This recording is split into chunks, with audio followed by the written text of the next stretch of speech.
Transformation de l'espace Grand Kassai. Des chantiers majeurs portés par l'Agence congolaise des grands travaux ACGT sont en cours. Il s'agit de la modernisation de la route provinciale 706 reliant Chikapa à Kamako et la réhabilitation de l'aérodrome de Chikapa. À la manœuvre, l'ingénieur Gilbert Kapoku, directeur provincial de l'ACGT pour les Grands Kassai, qui a conduit une mission technique d'envergure du 24 au 25 août 2025. La mission a débuté sur les chantiers routiers où les équipes de la mission de surveillance de l'ACGT, du bureau technique de contrôle BTC et de l'entreprise Toa Investments et Sarel sont à pied d'œuvre. Du PK3 au PK6, les travaux d'assainissement s'intensifient. Dallo, drain et fossés trapézoïdaux sont à court de réalisation pour anticiper les effets de la saison de pluie. Le directeur provincial a souligné l'importance de ces ouvrages pour garantir la durabilité de la chaussée. Plus loin, entre les PK 56 et PK 58, les opérations de terrassement avancent à un rythme soutenu. Décaissement, réglage et compactage de la plateforme témoignent d'un engagement technique salué par M.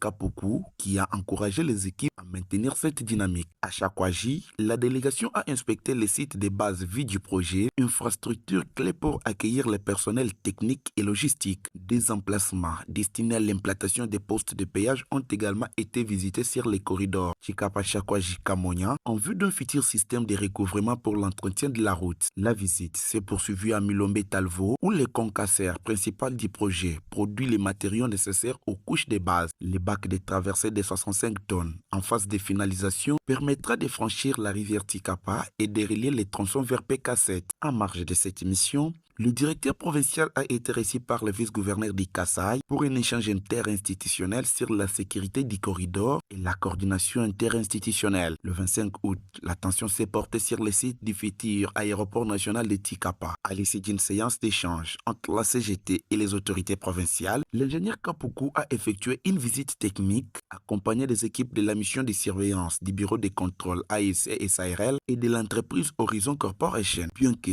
le lancement officiel des travaux reste attendu, le site montre déjà les signes d'organisation. Toutefois, l'érosion progressive de la piste existante inquiète. Prévue pour être rallongée et élargie, elle est menacée par une dégradation naturelle qui pourrait compromettre ses fondations. Le directeur provincial a insisté sur l'urgence de mettre en œuvre des dispositifs de sauvegarde et d'accélérer les travaux préparatoires. À l'issue de cette double mission, Gilbert Kapoku s'est dit satisfait de la relance progressive des travaux sur plusieurs fronts. Il a rappelé aux parties prenantes la nécessité de maintenir un haut niveau d'exigence technique, de renforcer les reportings opérationnels et d'anticiper les aléas climatiques. Ce projet permettra de relier les Kassai au corridor de Banana qui va jusqu'au port du Haut-Katanga. Donc nous ne pouvons que demander à la population à nous faire confiance. Sur ce projet, il n'y a pas de problème. Tout se déroule bien. Mais vous savez, la technique, elle a ses caprices. La technique, il faut y aller doucement, suivre les étapes par étapes pour que le projet puisse bien se dérouler et puis arriver jusqu'au bout. Des projets routiers et aériens incarnent une ambition forte, désenclaver les Grands Kassai, fluidifier les échanges économiques et connecter durablement la région au reste du pays. Une vision partagée par le chef de l'État, le gouvernement et la population bénéficiaire qui attendent avec espoir la concrétisation de ces infrastructures stratégiques.